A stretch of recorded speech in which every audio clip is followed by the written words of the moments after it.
principal problem on earth is failed governments. They don't know how to solve the problems.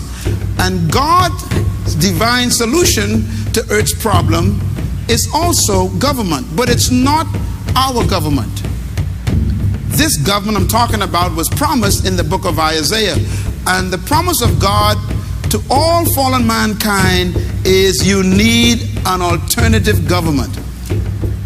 And the government that God promised us is not a democracy, a dictatorship, or a communist government, or a socialist government. The Bible introduces a government that is a kingdom.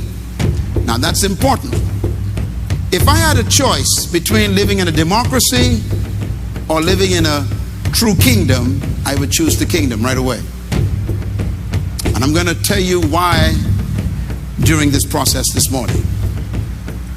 All the politicians and the social scientists and the economic programs of the world have been falling apart, and the only system that is yet to be tested on earth is the kingdom of heaven. Why? Because heaven has never been yet accepted by the United Nations. They keep believing that the solutions to earth are on earth. And the problem is, we as humans are not honest. We created the problems that we're trying to solve. And I believe one of the smartest men that ever lived in our lifetime was a man called Albert Einstein. He was a Jew. Albert Einstein, as you know, is famous for his studies in energy.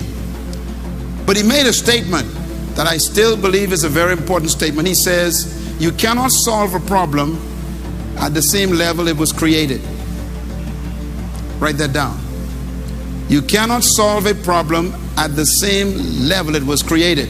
In other words, if you produce the problem, to solve it, you have to actually go to another realm or another level to solve it.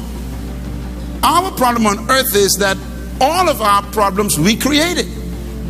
And then we hire people, call them politicians, and tell them to solve it. But the politician is us.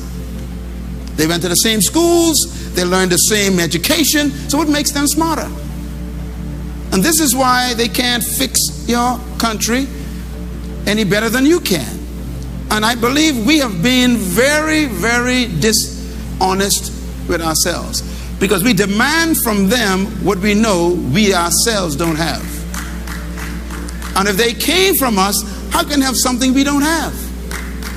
So we complain to them when they can't solve the problem, when in fact we educated them with our educational system, which can't solve our problems either. And so we have this cyclic frustration going on, and that's why the world governments don't know what to do.